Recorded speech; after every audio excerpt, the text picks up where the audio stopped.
Welcome students once again on my YouTube channel. पिछले video में हम विलेन के बारे में पढ़ रहे थे, तो उसमें 2-3 वीडियो आपको प्रोवाइड किए जा चुके हैं। हम विलेन के अणुसंख्य गुणधर्मों के बारे में पढ़ रहे थे। पिछले वीडियो में हमने अणुसंख्य गुणधर्म में 2 महत्वपूर्ण गुणधर्म क्वथनांक का उन्नयन और हिमांक का अवनमन पढ़ा था। अब उसी क्रम में आगे आज हम देखेंगे वाष्प दाब का अवनमन और राउल्ट का नियम। लेकिन हम वाष्प दाब का अवनमन और राउल्ट का नियम जाने उससे पहले ये आवश्यक है कि हम ये जान लें कि वाष्प दाब वास्तव में होता क्या है, यानी वाष्प दाब किसे कहा जाता है। ठीक है। अब सामान्यतः हम लोग जानते हैं कि अगर किसी पात्र में, जैसे मान लीजिए हमने एक पात्र ले लिया है, ठीक है, ये एक पात्र है और इस पात्र में हमने किसी वाष्पशील द्रव को लिया है। वाष्पशील द्रव का मतलब ऐसे द्रव जो सामान्य तापमान पर वाष्पित होते रहते हैं। ठीक है। तो किसी ऐसे द्रव को जब हम इसमें ले लेते हैं तो अब सामान्यतः होगा क्या कि वाष्पन की क्रिया होगी। ठीक है। और ये मान लीजिए द्रव की सतह है। ठीक है। क्या है? द्रव की सतह है। अब जब बर्तन खुला होगा, यानी पात्र आपका खुला है, तब ये वाष्पशील द्रव जो होगा ये वाष्पित होगा, यानी वाष्प के रूप में इसके कुछ अणु बाहर निकलेंगे और ये मान लीजिए जो अणु हैं ये इस तरीके से बाहर निकल रहे हैं। ठीक है। अब होगा क्या कि बर्तन जब खुला रहेगा तो ये वाष्प के अणु जो हैं वो वायुमंडल में चले जाएंगे और लगातार वायुमंडल में जाते रहेंगे। ठीक है। और वाष्पन की क्रिया निरंतर चलती रहेगी। लेकिन यही जो वाष्प के कण बाहर जा रहे हैं, हम क्या करें कि इस बर्तन को बंद कर दें। ठीक है। क्या करेंगे कि बर्तन को बंद कर देंगे। अब ये पात्र क्या हो गया कि बंद हो गया, तब भी वाष्पन की क्रिया होगी। ये कण जो हैं वो बाहर की जाएंगे, खाली स्थान है, उस खाली स्थान में ये एकत्रित होंगे, तो एक क्या होगा? वाष्पन होगा। ठीक है। अब ध्यान दीजिए कि चूंकि बर्तन बंद है और स्पेस थोड़ा सा है, तो जब अणुओं की संख्या, वाष्प के अणुओं की संख्या ज़्यादा हो जाएगी, तब क्या होगा कि कुछ अणु जो सतह के संपर्क में आएंगे वो पुनः द्रव की अवस्था में बदल जाएंगे और यह क्रिया क्या कहलाएगी? आपका संघनन कहलाएगी। क्या कहलाएगी? संघनन। ठीक है। तो वाष्पन क्या है? द्रव के अणुओं का जल वाष्प के अणुओं में परिवर्तित होना, और संघनन क्या है? वाष्प अणुओं का पुनः द्रव में परिवर्तित होना। ठीक है। तो शुरुआत में क्या होगा कि जो वाष्पन की क्रिया होगी वो तीव्र होगी और संघनन की क्रिया जो होगी वो धीमी होगी। ये दोनों क्रियाएं एक दूसरे के अपोजिट होती हैं, एक दूसरे के विपरीत होती हैं। शुरुआत में संघनन की दर 0 होगी और वाष्पन की दर बहुत अधिक होगी, लेकिन जैसे जैसे यहाँ पर अणुओं की संख्या बढ़ती जाएगी वैसे वैसे संघनन की दर बढ़ती जाएगी और वाष्पन की दर कांस्टेंट रहेगी। एक समय ऐसा आता है कि वाष्पन और संघनन, ये वाष्पन क्रिया है और ये संघनन, इन दोनों क्रियाओं की दरें आपस में बराबर हो जाती हैं और वही क्रिया क्या कहलाती है? साम्य अवस्था कहलाती है। ठीक है। क्या कहलाती है? साम्य अवस्था कहलाती है। अब साम्य अवस्था पर क्या होगा कि यहाँ इस खाली स्पेस में जो वाष्प के अणु हैं उनकी संख्या नियत हो जाएगी, क्योंकि जितने अणु वाष्पित होंगे उतने संघनित हो जाया करेंगे। तो यहाँ पे जो अणु बचे हुए हैं वो नियत संख्या में रहेंगे। ठीक है। अब इसी अवस्था में ये वाष्प के अणुओं के द्वारा इस द्रव की सतह पर डाला गया दाब, ये क्या कहलाएगा? वाष्प दाब कहलाएगा। ठीक है, तो हम वाष्प दाब को परिभाषित करते हुए लिख सकते हैं कि स्थिर ताप पर व साम्यावस्था पर, स्थिर ताप पर व साम्यावस्था पर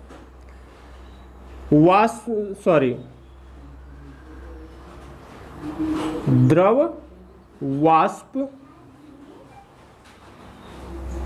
के अणुओं द्वारा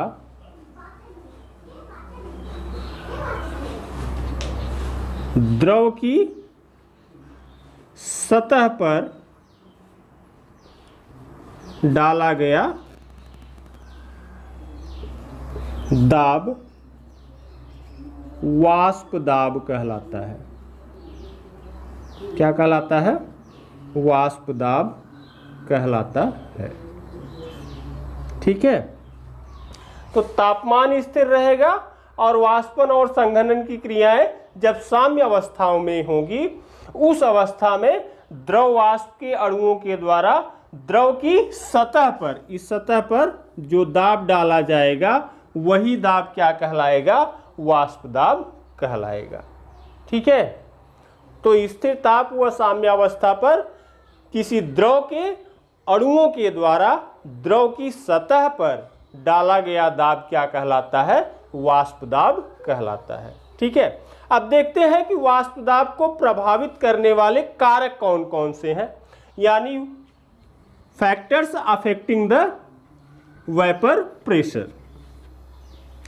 तो वाष्प दाब को प्रभावित करने वाले कारक,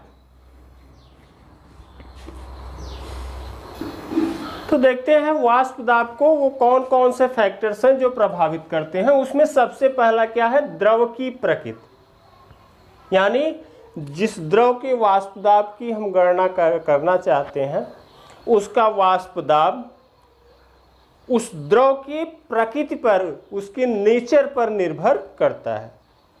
अगर द्रव का क्वथनांक अधिक होगा तो उसका वाष्प दाब कम होगा।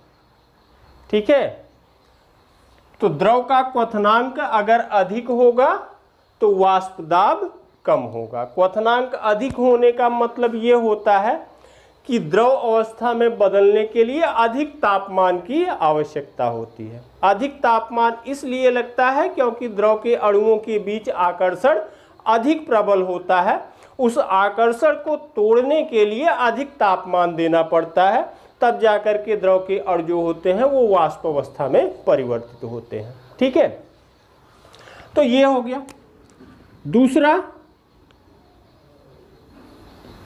ये डिपेंड करता है तापमान पर, टेम्परेचर। ठीक है, तो ध्यान दीजिए कि अगर तापमान अधिक होगा तो वाष्पन की क्रिया अधिक होगी। वाष्पन की क्रिया अगर अधिक होगी तो अधिक जल वाष्प के अणु रहेंगे और उनके द्वारा सतह पर डाला गया दाब भी अधिक होगा। तो तापमान बढ़ने पर द्रव के वाष्प दाब में वृद्धि होती है। तापमान बढ़ने पर द्रव के वाष्प दाब में वृद्धि होती है। ठीक है, दो फैक्टर्स हो गए। तीसरा फैक्टर है अवाष्पशील पदार्थ की उपस्थिति।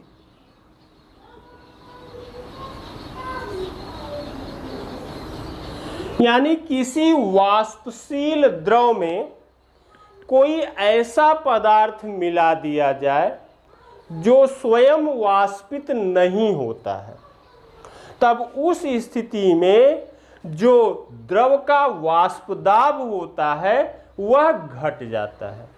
जैसे पानी है, शुद्ध पानी का वाष्प दाब जो होगा वह अधिक होगा अपेक्षाकृत उसी शुद्ध द्रव में, पानी में हम चीनी मिला दें तो चीनी के विलयन का वाष्प दाब शुद्ध जल के वाष्प दाब के अपेक्षाकृत कम होगा।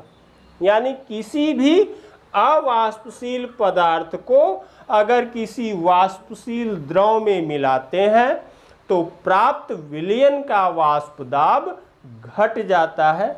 यह क्रिया कहलाती है वाष्प दाब का अवनमन। ठीक है, तो किसी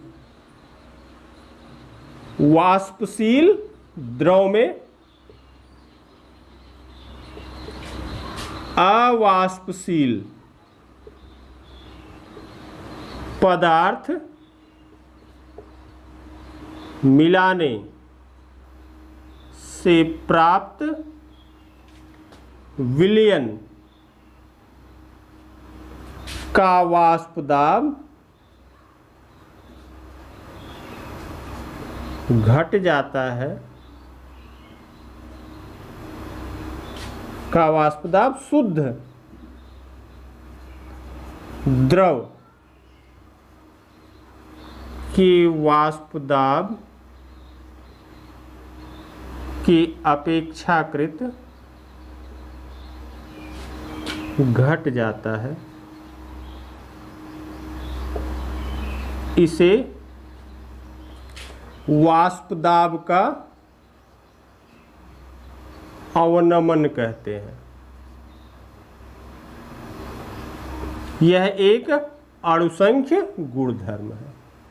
ठीक है, तो अगर आपसे पूछा जाए कि वाष्प दाब का अवनमन क्या है, तो वाष्प दाब का अवनमन आप डिफाइन कर सकते हैं किसी वाष्पशील द्रव में अवाष्पशील पदार्थ मिलाने से प्राप्त विलयन का वाष्प दाब शुद्ध द्रव के वाष्प दाब के अपेक्षाकृत घट जाता है, जिसे वाष्प दाब का अवनमन कहते हैं। एग्जाम्पल के लिए मान लेते हैं, माना शुद्ध द्रव का वाष्प दाब बराबर P0,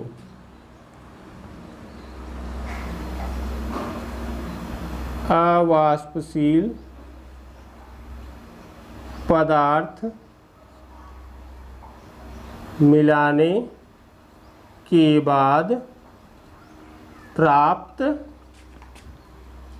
विलयन का वाष्प दाब बराबर PS। तब वाष्प दाब का अवनमन बराबर ये हो जाएगा P0 माइनस PS। ठीक है, तो वाष्प दाब का अवनमन क्या होगा, P0 माइनस PS होगा, जहाँ पे P0 क्या है, शुद्ध द्रव यानी विलायक का वाष्प दाब, और PS क्या है, अवाष्पशील पदार्थ मिलाने के बाद प्राप्त विलयन का वाष्प दाब। ठीक है, तो P0 विलायक का वाष्प दाब और PS विलयन का वाष्प दाब। PS P0 की अपेक्षा हमेशा कम होगा। ठीक है, तो ये हो गया वाष्प दाब को प्रभावित करने वाले कारक। अब इसके बाद चलिए देखते हैं राउल्ट का नियम। तो राउल्ट ने वाष्प दाब के संबंध में नियम दिए और उनके नियम को दो भागों में आप बांट सकते हैं। एक तो उन्होंने नियम दिया वाष्पशील द्रवों के विलयनों के लिए, और दूसरा उन्होंने दिया अवाष्पशील विलेय पदार्थों के विलयनों के लिए, जिसको वाष्प दाब के आपेक्षिक अवनमन के लिए राउल्ट का नियम भी कहा जाता है। ठीक है, तो अब यहाँ पर हम क्या करेंगे कि हम दोनों नियमों को देखेंगे। सबसे पहले हम देखते हैं वाष्पशील द्रवों के विलयनों के लिए राउल्ट का नियम, राउल्ट्स लॉ फॉर द। तो चलिए देखते हैं वाष्पशील द्रवों के विलयनों के लिए राउल्ट का नियम, Raoult's law for the evaporative liquid solutions. तो राउल्ट का नियम क्या कहता है कि स्थिर ताप पर दो या दो से अधिक वाष्पशील द्रवों के विलयनों का वाष्प दाब विलयन में उनके आंशिक वाष्प दाबों के योगफल के बराबर होता है। यानी अगर दो वाष्पशील द्रवों को आपस में मिला दिया जाता है तो जो प्राप्त विलयन होगा उस विलयन का वाष्प दाब उन दोनों द्रवों के आंशिक वाष्प दाबों के योगफल के बराबर होगा। अब आंशिक वाष्प दाब कैसे ज्ञात करेंगे? तो उसके लिए राउल्ट ने कहा कि स्थिर ताप पर विलयन में उपस्थित किसी वाष्पशील द्रव का आंशिक वाष्प दाब विलयन में उसके मोल प्रभाज के समानुपाती होता है। यानी जितना उसका मोल प्रभाज होगा उसी के समानुपाती होगा उसका आंशिक वाष्प दाब। यानी at constant temperature vapour pressure of solutions of 2 or more than 2 liquids is sum of their partial vapor pressure in solutions, and at constant temperature the partial pressure of a liquid in solution is proportional to mole fraction of that liquid in the solution। ठीक है, अब चलिए इसका हम गणितीय रूप देख लेते हैं कैलकुलेशन के लिए। इसका फार्मूला क्या है इसको आप लोग नोट डाउन कर लेंगे। तो अब यहां पर हम मानते हैं कि माना दो द्रवों A और B को आपस में मिलाया जाता है। दो द्रव A और B को आपस में मिलाया जाता है। ठीक है, द्रव A का विलयन में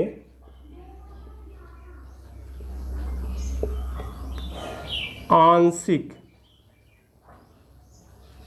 वाष्प दाब बराबर PA और द्रव B का विलयन में आंशिक वाष्प दाब बराबर PB। ठीक है, तो अब राउल्ट का नियम क्या कहता है कि विलयन का जो वाष्प दाब होगा इन दोनों द्रवों के आंशिक वाष्प दाबों के योगफल के बराबर होगी। तब राउल्ट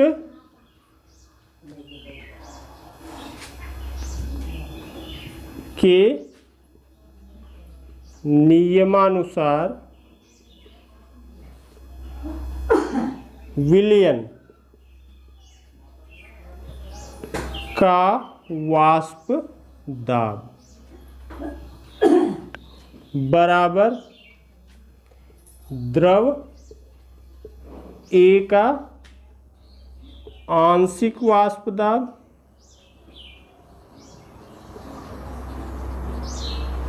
प्लस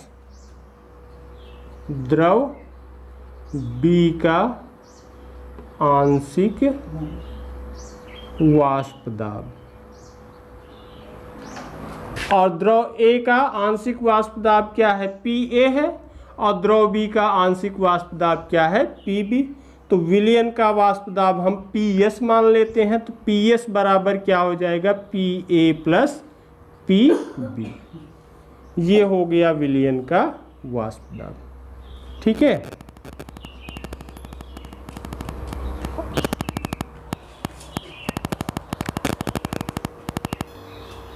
अब आगे देखते हैं। तो ये तो हो गया विलयन का वाष्प दाब। ठीक है, अब इसके बाद देखिए, ठीक है, कि क्या कहते हैं, इसको यहां मिटा देते हैं। ठीक है,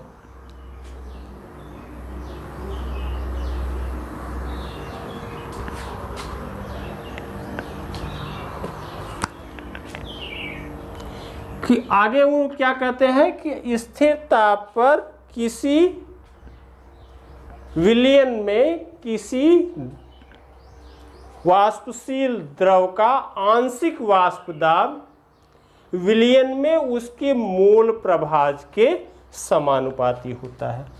तो अब माना द्रव ए का विलयन में मोल प्रभाज mole fraction is equal to x और द्रव B का विलयन में मोल प्रभाज बराबर XB। ठीक है, तो राउल्ट के नियमानुसार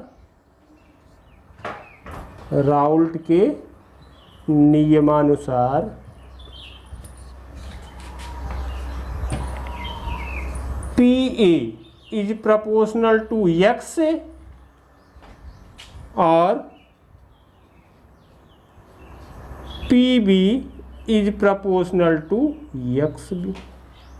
अगर हम प्रोपोर्शनल हटा दें तो PA बराबर हो जाएगा P0 x और PB बराबर क्या हो जाएगा P0 B XB, ये हो जाएगा। ठीक है,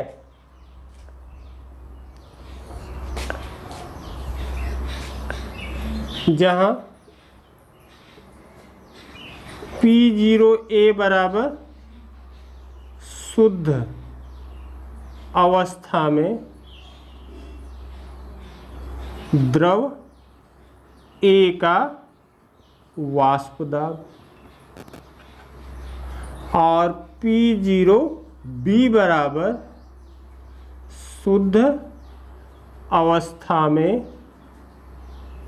द्रव B का वाष्प दाब, ये प्राप्त हुआ। ठीक है, अब P और PB के मान यहाँ पर आपको मिल गए। अब इसको अगर हम इस समीकरण में रखें तब PS बराबर क्या हो जाएगा P0A XA plus P0B XB।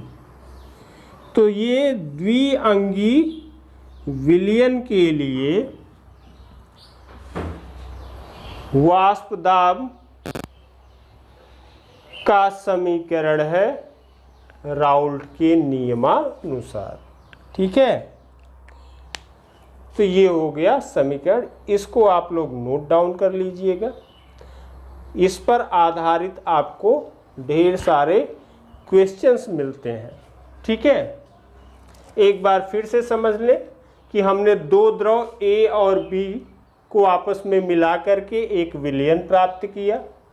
उस विलयन में द्रव A का आंशिक वाष्प दाब PA और द्रव B का आंशिक वाष्प दाब PB माना गया। राउल्ट का नियम कहता है कि विलयन का वाष्प दाब द्रवों के आंशिक वाष्प दाबों के योगफल के बराबर होता है। तो विलयन का वाष्प दाब ये बराबर क्या हो जाएगा, द्रव A का आंशिक वाष्प दाब धन द्रव B का आंशिक वाष्प दाब। तो विलयन का वाष्प दाब PS मान लिया गया, तो PS बराबर क्या हो जाएगा PA प्लस PB, ये इनके आंशिक वाष्प दाब हैं। इसके बाद माना कि द्रव A का विलयन में मोल प्रभाज XA और द्रव B का विलयन में मोल प्रभाज XB है। तो राउल्ट का नियम क्या कहता है कि आंशिक वाष्प दाब मोल प्रभाज के समानुपाती होता है। तो PA प्रोपोर्शनल हो जाएगा XA के और PB प्रोपोर्शनल हो जाएगा XB के। अगर हम समानुपात हटाते हैं तो PA बराबर प्राप्त होता है P0A XA और PB बराबर प्राप्त होता है P0B XB, जहाँ पर P0A शुद्ध अवस्था में द्रव A का वाष्प दाब है और P0B शुद्ध अवस्था में द्रव B का वाष्प दाब है। अब PA और PB इनके मान हम यहाँ पर समीकरण में रख देंगे तो हमें PS बराबर प्राप्त हो जाएगा P0A XA plus P0B XB। यह समीकरण एक द्विअंगी विलयन के लिए प्राप्त हुआ है। द्विअंगी यानी जिसमें दो घटक हैं, दो द्रवों को आपस में मिलाया गया है। ठीक है, अगर इसी तरीके से 3 रहेंगे तो उसी के आगे तीसरे का जुड़ जाएगा, चौथे का जुड़ जाएगा। ठीक है, तो ये समीकरण आपको प्राप्त हुआ। इस समीकरण पर आधारित आपको ढेर सारे क्वेश्चंस न्यूमेरिकल्स मिलेंगे। ठीक है, चलिए इसी नियम पर आधारित एक न्यूमेरिकल देखते हैं जो कि यूपी बोर्ड एग्जाम 2017 में पूछा गया था। ठीक है,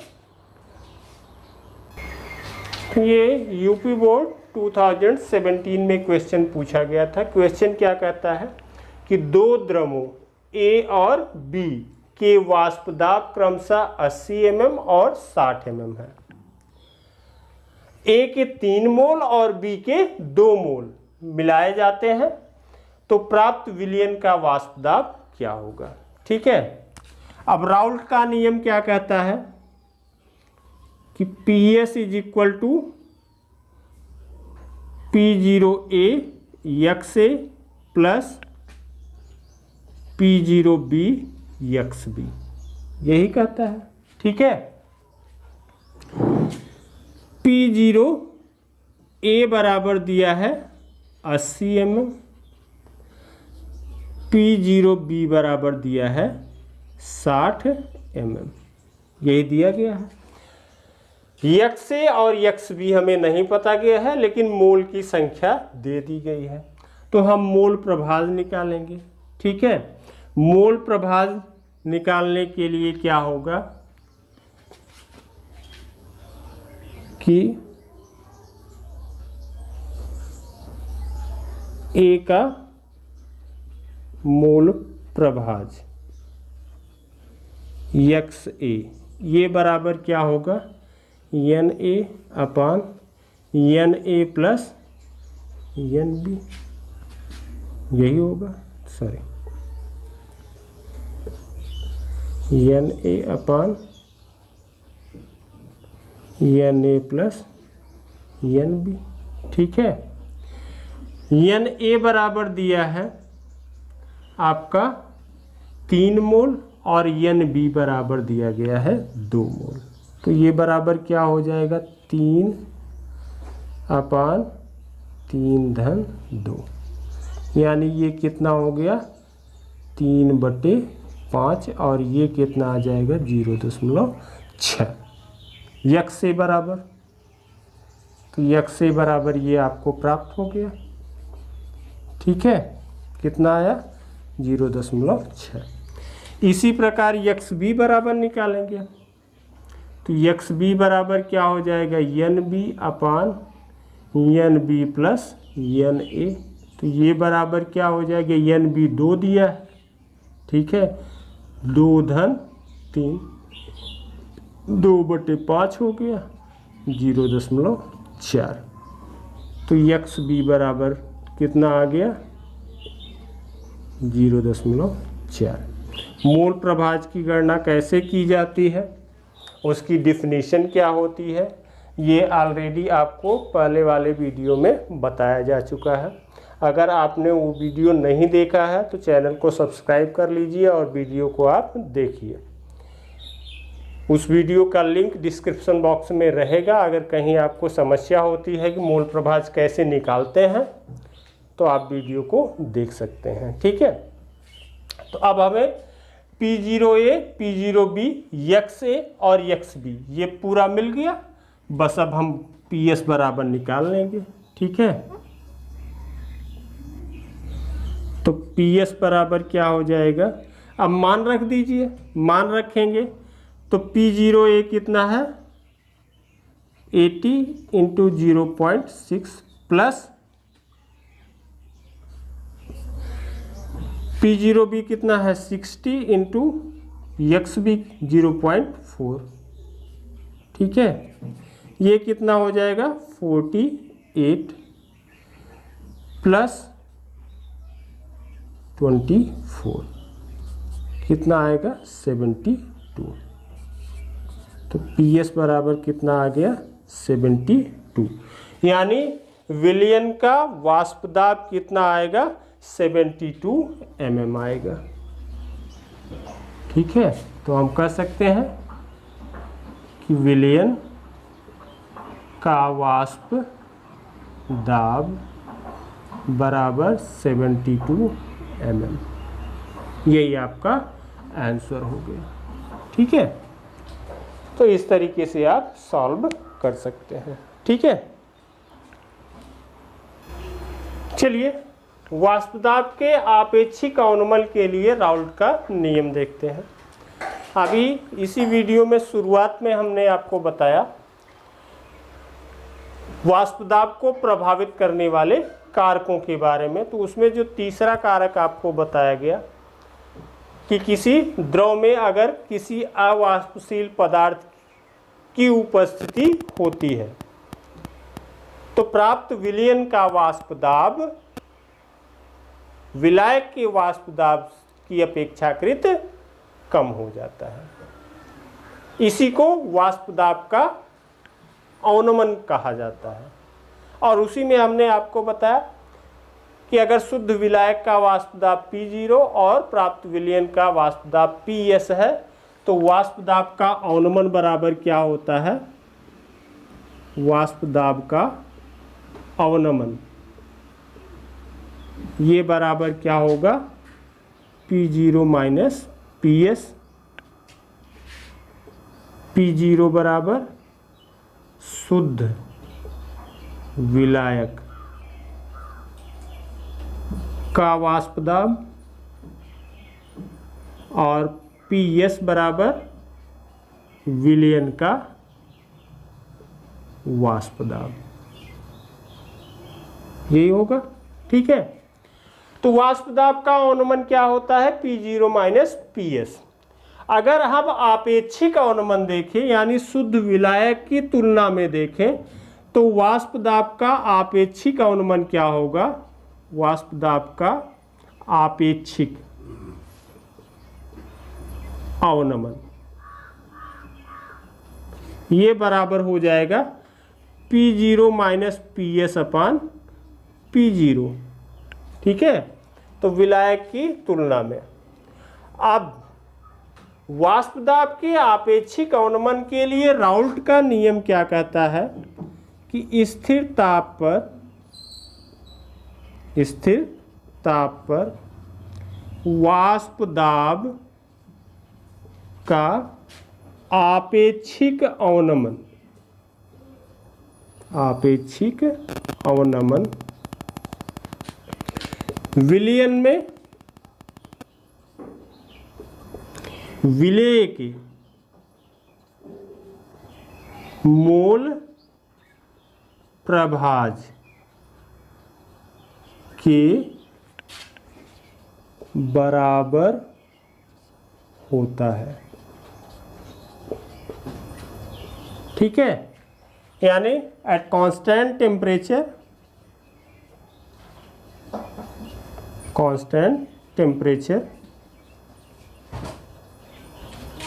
relative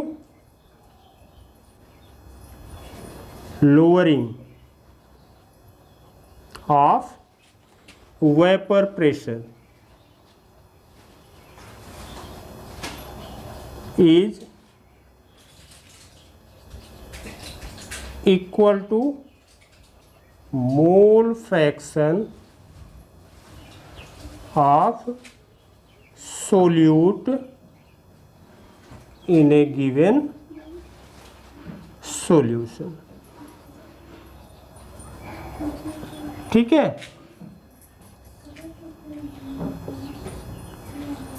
तो स्थिर ताप पर वाष्प दाब का आपेक्षिक अवनमन विलयन में विलेय के मूल प्रभाज के बराबर होता है। तो हम कह सकते वाष्प दाब का आपेक्षिक अवनमन क्या होगा P0 minus PS upon P0, ये बराबर क्या हो जाएगा विलेय का मोल प्रभाज N upon small n plus capital N। ठीक है, तो ये क्या है राउल्ट का नियम है, किसके लिए वाष्प दाब के आपेक्षिक अवनमन के लिए। ठीक है, चलिए देख लेते हैं कि राउल्ट के नियम की स्थापना वाष्प दाब के आपेक्षिक अवनमन के लिए कैसे करेंगे, यानी derivation of Raoult's law for the relative lowering of the vapour pressure. तो जो द्रव विलयनों के लिए था, वाष्पशील द्रवों के लिए राउल्ट का नियम था, वो था PS बराबर P0A x A plus P0B x B, यही था। ठीक है, अब यहाँ पर माना कि यक्स ए बराबर विलेय का मोल प्रभाज, और ये क्या होगा, अवाष्पशील है। ठीक है, और यक्स बी बराबर क्या है, विलायक का मोल प्रभाज, और विलायक क्या है, यह आपका है वाष्पशील है। ठीक है, अब ध्यान दीजिए कि विलेय अगर आपका अवाष्पशील है तो अवाष्पशील विलेय, अवाष्पशील विलेय के लिए P0A बराबर क्या हो जाएगा, ये आपका 0 हो जाएगा। तब PS बराबर क्या हो जाएगा, P0B यक्स बी, यही होगा। ठीक है, अब हम जानते हैं कि X A plus X B equal to 1, यानी किसी विलयन में समस्त घटकों के मोल प्रभाजों का योग 1 होता है। तो अब यहाँ पर यक्स बी बराबर क्या हो जाएगा, 1 माइनस यक्स ए, यही होगा। ठीक है, तो हम यहाँ पर लिख सकते हैं कि PS बराबर P0B 1 माइनस यक्स ए। ठीक है, अब ये बराबर क्या हो जाएगा, P0B माइनस P0B यक्स ए, यही होगा।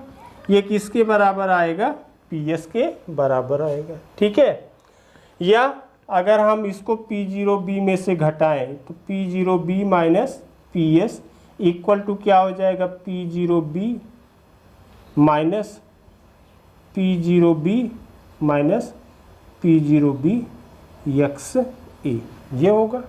ब्रैकेट तोड़ेंगे तो ये क्या हो जाएगा, P0B minus P0B plus P0B x A, ये प्राप्त होगा। अब ये प्लस है और ये माइनस है तो ये कैंसिल हो जाएगा।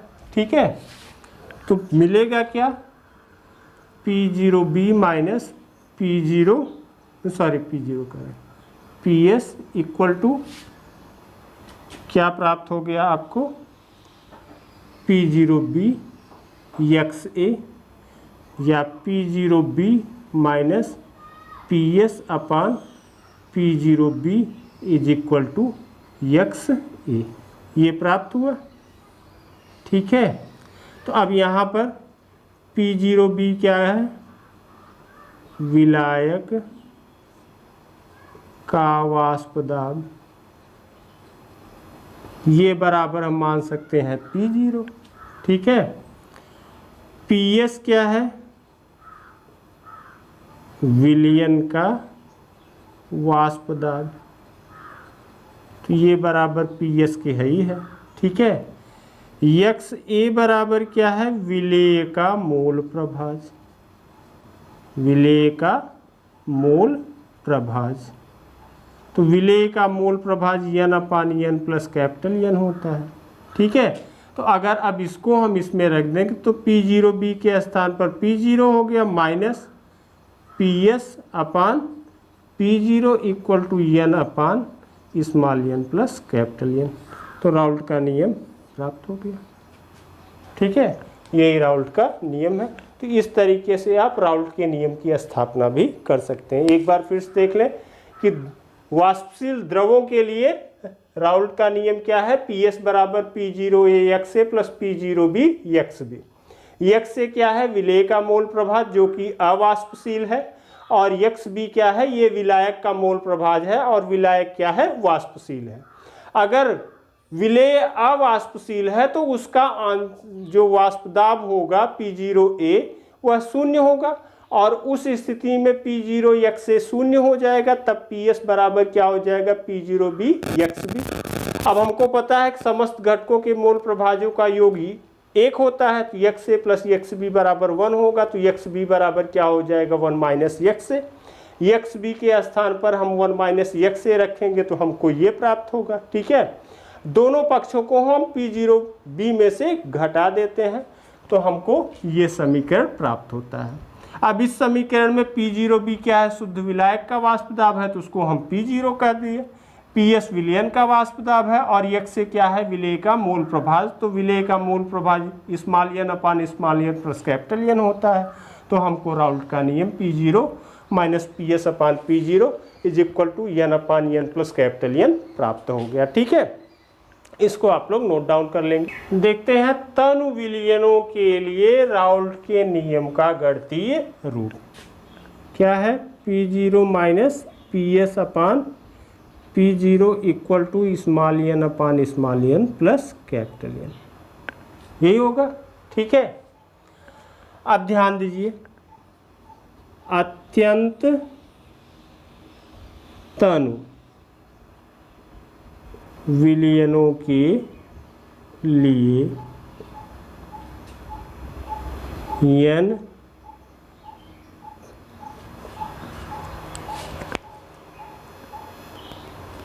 अत्यंत तनु विलयनों के लिए क्या होगा, n plus capital N is almost equal to capital N के, क्योंकि स्मॉल n का मान कैपिटल N की तुलना में अत्यंत कम होगा। स्मॉल n क्या है, ये विलेय के मोलों की संख्या, और कैपिटल N क्या है, विलायक के मोलों की संख्या। ठीक है, तो अगर तनु विलयन होगा तो विलेय के मोलों की संख्या बहुत ही कम होगी, और उस स्थिति में हम विलायक की तुलना में इसको नेग्लिजिबल मान सकते हैं, और तब ये small n plus capital N बराबर क्या हो जाएगा, कैपिटल N, और तब हमें समीकरण क्या प्राप्त होगा, P0 minus PS upon P0 equal to small n upon capital N, ये प्राप्त होगा। ठीक है, अब ध्यान दीजिए कि स्मॉल n बराबर क्या होगा, स्मॉल w अपान स्मॉल n, और कैपिटल N बराबर क्या होगा, कैपिटल W अपान कैपिटल M।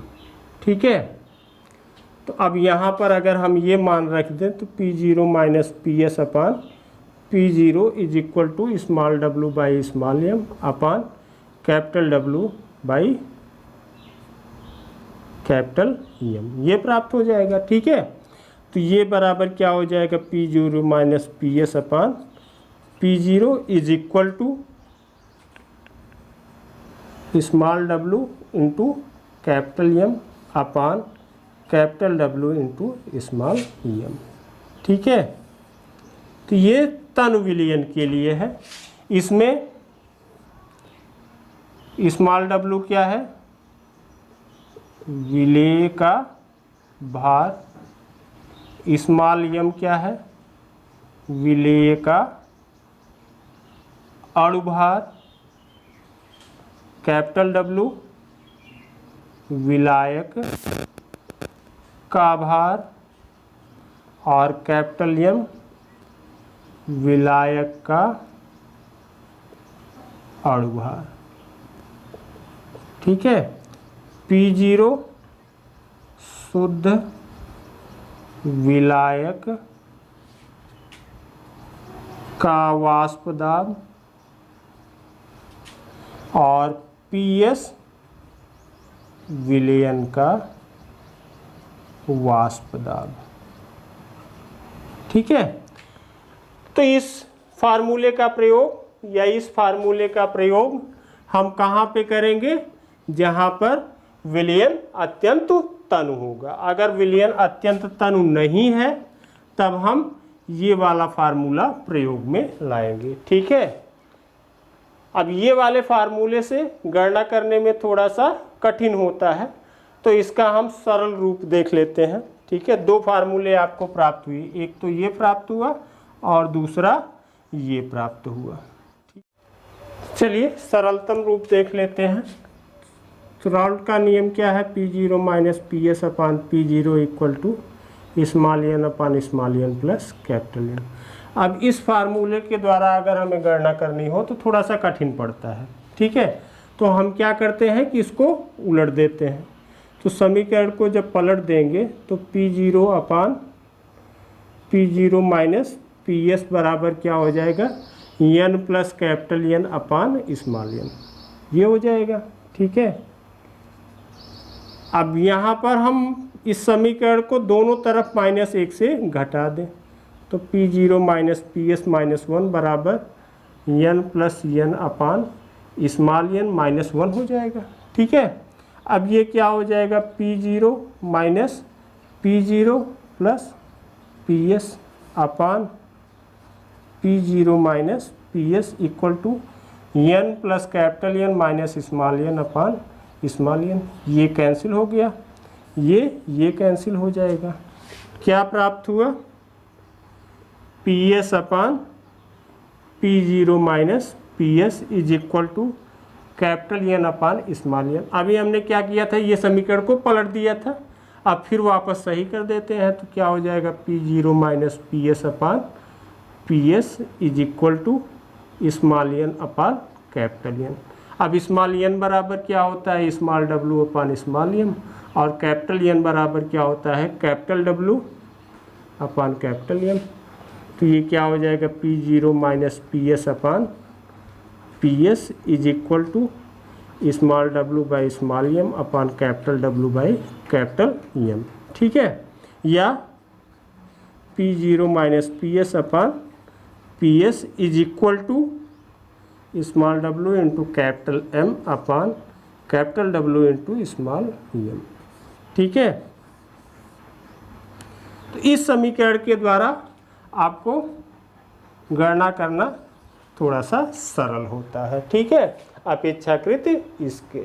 ठीक है, और रिजल्ट जो प्राप्त होगा दोनों का सेम प्राप्त होगा। ठीक है, तो ये तीनों आपको हमने बता दिया। ठीक है, अब ये जितने फार्मूले आपको बताए गए हैं इन सभी फार्मूलों पर आधारित न्यूमेरिकल्स ये आपके बुक में दिए गए हैं।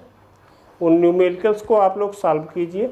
जहाँ कहीं समस्या होती है आप कमेंट बॉक्स में न्यूमेरिकल्स को लिख दीजिए, मैं अगले वीडियो में उसको सॉल्व करके आपको बता दूंगा।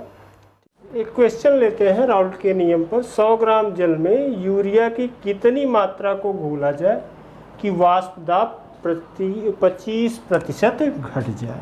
ठीक है, अब इसका सॉल्व देखते हैं।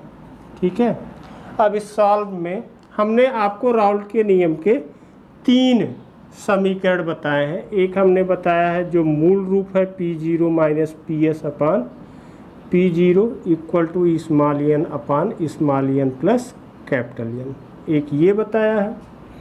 दूसरा हमने बताया है तनु विलयन के लिए P0 minus P S upon P0 equal to small N upon capital N, ये बताया गया है। और तीसरा बताया गया है कि P0 minus P S upon P S equal to small N upon capital N, यही बताया गया है। हम तीनों से गणना करेंगे और देखेंगे कि किससे सबसे सटीक आंसर, सबसे सही आंसर मिलेगा। ठीक है, तो अब यहाँ पे स्मॉल एन बराबर क्या हो जाएगा? ये बराबर हो जाएगा small W by small M upon small W by small M plus capital W upon capital M, ये हो जाएगा। ठीक है, अब यहाँ पर 25% कर रहा है तो P0 100 हो जाएगा और PS 75 हो जाएगा बटे 100, ये बराबर क्या हो जाएगा? स्मॉल डब्लू यूरिया की मात्रा हमें नहीं पता है, जबकि यूरिया का अणुभार 60 होता है, तो स्मॉल डब्लू अपान 60, इसके बाद स्मॉल डब्लू अपान 60 प्लस जल का भार कितना है 100 ग्राम है और मोलर मास होता है 18। ठीक है, तो ये हो जाएगा 100 माइनस 75 अपान 100, ये क्या हो गया 25/100, ये बराबर क्या हो जाएगा small W by 60 upon small W by 60 plus 100/18। इसको आप जब सॉल्व करेंगे तो सॉल्व करने पर जो आंसर प्राप्त होता है स्मॉल डब्लू बराबर वो प्राप्त होगा लगभग आपका 83.3 कह रहे हैं, ये डब्लू बराबर 111.11 ग्राम प्राप्त होगा। ठीक है, इसको आप सॉल्व करके देख लेंगे, यही आंसर प्राप्त होगा। ठीक है,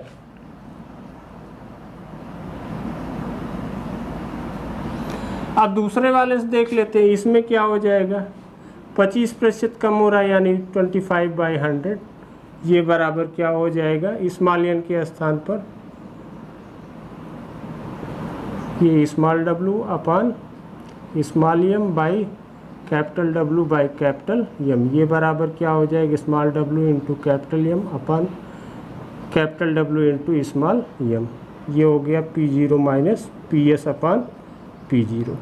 अब ये कितना है 25/100, ये बराबर कितना हो जाएगा स्मॉल डब्लू निकालना है और 18/100 गुणे स्मॉल एम 60, तो स्मॉल डब्लू बराबर क्या हो जाएगा 25 इंटू 100 इंटू 60 अपान 100 इंटू 18, ये कैंसिल हो जाएगा और इसको सॉल्व करेंगे तो 83.33 आएगा।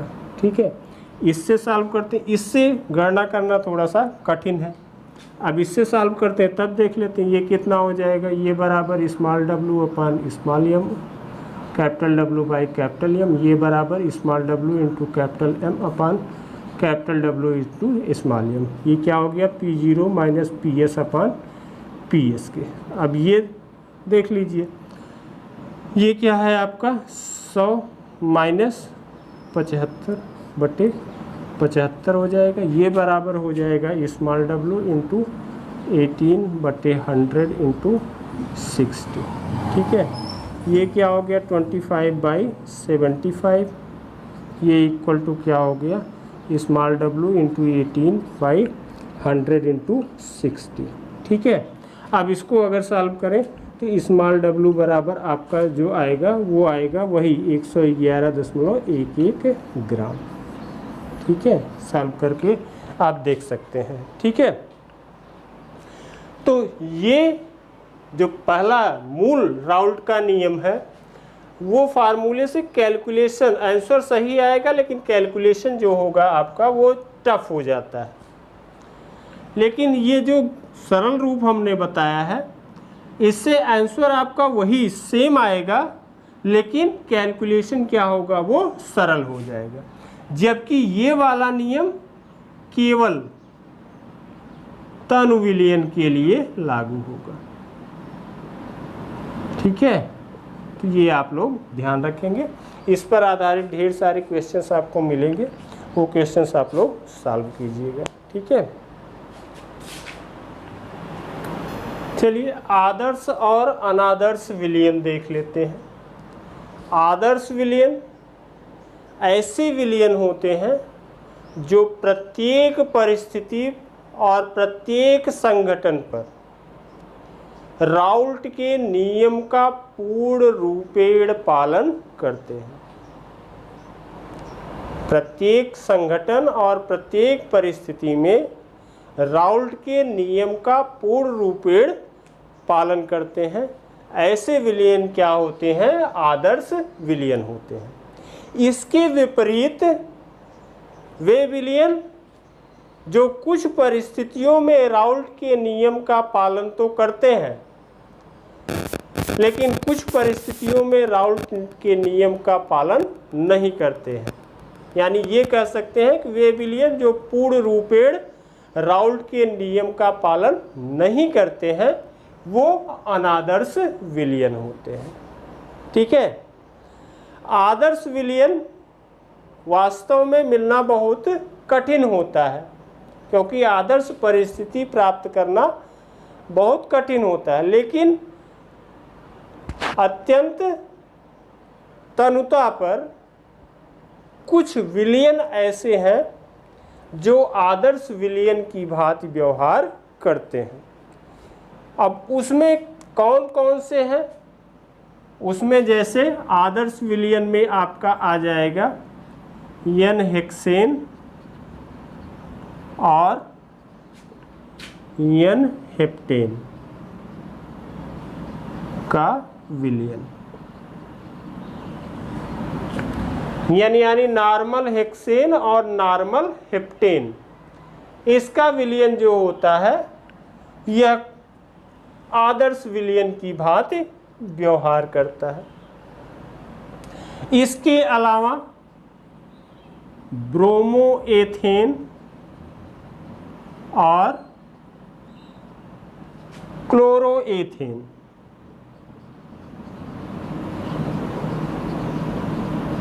का विलयन यह भी आदर्श विलयन की भांति व्यवहार करता है। ठीक है।